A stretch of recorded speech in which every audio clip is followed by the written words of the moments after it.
what really frustrates me and what saddens me a lot about birth stories is how a lot of women have this sort of idea of how they want to give birth. Stuff happens and it comes to a point where a woman who has dreamt all of her life to give birth naturally has to end up having an emergency Caesar. And there's so much disappointment that comes from that. There's so much shame that's placed on that. A lot of women feel like failure. Welcome back to my channel. Please remember to subscribe, hit the notification bell below, and follow me on my social media platforms. Not long ago, I asked everybody on my Instagram, what would you like to ask me? There's a lot of questions about my pregnancy. I think the majority of them were about my current pregnancy, which is fair. It's the latest news and everything. So yeah, without further ado, let's get started. I'm afraid of the actual birthing process. Any advice? There's the very obvious difference of delivery, C-section and natural birth. All of my births have been C-sections. If you're specifically asking for advice on natural birth, there's only so much I can advise you, and for C-section, and that's also another video on its own. So let me know if that's something that, by the way, you would like to do. It's something that I've been thinking about doing, like how to prepare for a C-section. But I think on that topic, what really frustrates me and what saddens me a lot about birth stories is how a lot of women have this sort of idea of how they want to give birth. There's like a birth plan and there's this and there's that and all of that, and then stuff happens, complications, and it comes to a point where a woman who has dreamt all of her life to give birth naturally has to end up having an emergency Caesar. And there's so much disappointment that comes from that. There's so much shame that's placed on that. A lot of women feel like failures when it comes to having a C-section, and that really, really saddens me because I feel like it taints a lot of the experience and,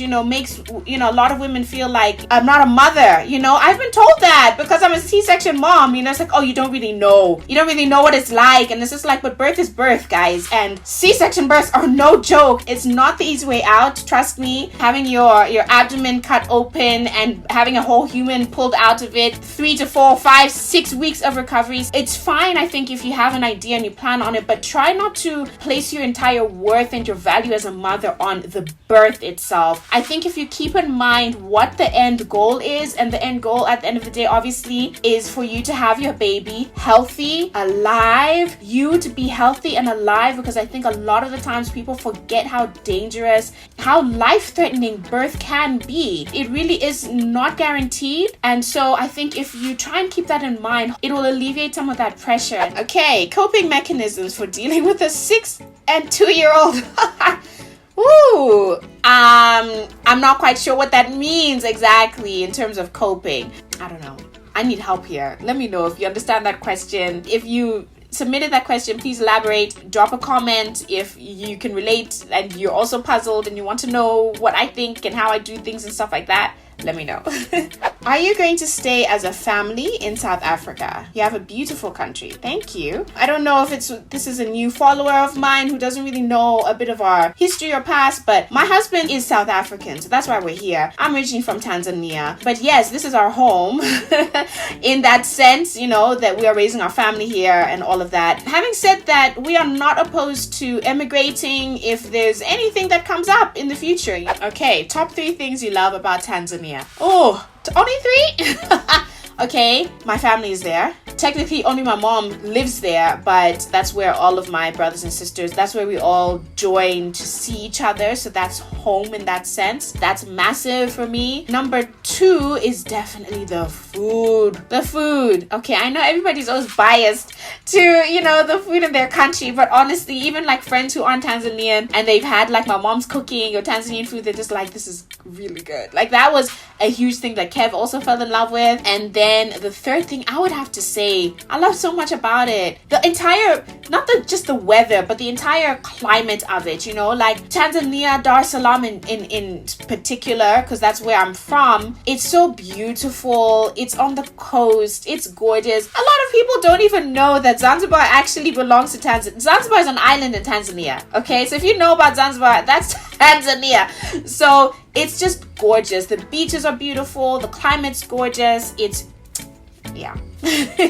Okay, how do you keep your family happy and together? Wow, I feel like that's a big question. I think it's little things every day. And also, by the way, we're not necessarily happy all day, every day. You know, I think a lot of people confuse when they see people on Instagram and on YouTube and we're smiling and stuff. Like, that's like a second in our day. Of course, you know, people are surprised when they're like, you have fights with Kev? It's like, yes, we have fights. We're human, you know? Or like, I struggle with my kids sometimes. All of those things still happen. It's just behind the scenes, and in those moments you don't necessarily take photos. And you know, overall happiness and stuff, I think it's really down to everyday little things. We have like small little rituals that especially Kai knows now because he's 5, so he knows on Sunday it is like a full family day. We're hardly on our phones, watch a movie or we go out, and then at the end of the weekend we always share what we really loved about the weekend, like our favorite moment from the weekend, or like something that we really appreciated that somebody else in the family did. So there's a lot of accountability in our home from both us as the parents as well as our children. We definitely believe in leading by example. So if we're teaching our kids to be remorseful about something and to say sorry, we do the same. Or if we do something that hurts their feelings or whatever it is, then we also apologize. There's just that level of, at least we try to have that level of respect for each and every family member to make that other person know that they're valued. So we love hard, we forgive very quickly. Just make sure that we express our love as often as possible. Okay, how big will the baby shower be? I don't know. I don't throw my own baby showers, so that's up to whoever if I'm even gonna get one. I think, you know, it's third baby. I don't know if I'm gonna get a baby shower. I don't know what they're gonna get me for the baby shower. You know, there are one or two things that I'm like, oh, that'll be nice for an upgrade. You know, this thing here is a bit worn out or whatever. I would actually just love to just be with my people, you know, my closest friends. I want to have a very like girly get together, because in the past couple of years we haven't been able to do that. My previous baby shower was a virtual one, so I didn't even get to see anybody in person. I would prefer something like that, like a really pretty dress. We dress up, kind of lunch or whatever it is, drinks, non-alcoholic for me obviously, and we just chill and we catch up properly. It's been such a long time since I've seen a lot of my people, so I'd really love that. I think that would be really, really nice instead of like the traditional baby shower, you know. How do you put your eyeliner? It's always on point. I'm laughing about that because I wasn't expecting like a beauty related question. I have done a beauty tutorial, so I have a watch here so you can actually see exactly how I do my eyeliner. I've been wearing eyeliner for like years, so I can even do it without a mirror at this point. Any major changes you already foresee with 3 kids versus 2? I have 2 and thinking of such. For me, obviously there was the space issue. You know, is our house big enough for 3 kids? That's something I definitely foresaw, you know. By the way, if it's not so obvious, men look at it very differently as well. You know, a lot of the times we as women, we're thinking about our health and the baby and this and this, and men, it's almost like they straight away go into this like finances mode. It's like, where are we going to get the money? Do we have enough money? You know, do we have enough saved? You know, so there's a lot of those sort of financial considerations. And I think that's something a lot of people kind of tend to forget, that the pregnancy journey itself and having the actual baby, the birth itself, that costs money. Are you on the right medical aid plan to cover those costs? So all of those things need to be taken into consideration. Also, support. Do you already have people who help you? Do you have a domestic worker who comes in? Is that something that they can do with 3 kids? Because, you know, 2 kids is one thing, and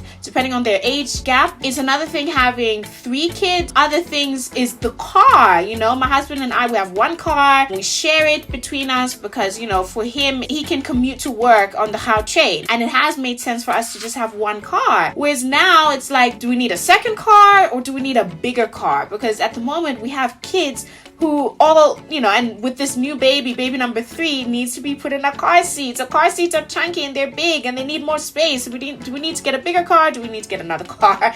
All of those kinds of changes that I definitely, like, you know, or we definitely saw, and that we had to talk about, and we're still talking about how to actually shift some things so that we can bring the baby into, you know, an environment that we're happy about, that we're proud of. Do we need to move to a bigger bigger house, or do we need to stay put and make do with what we have until maybe in a few years' time? So there's all of those considerations. Let me know if this is something that you would like to hear more about, you know, those kinds of like very specific conversations that when you're a couple that you have to have before you have a baby. If you are keen, let me know what exactly you would like to know, you know, or if you've experienced it on your side, actually, let me know as well, because it's always comforting knowing or hearing about another couple's experience in whatever it is, you know, knowing that you're not alone, knowing that it's not just you. Okay, so that's pretty much it with the questions, the main questions that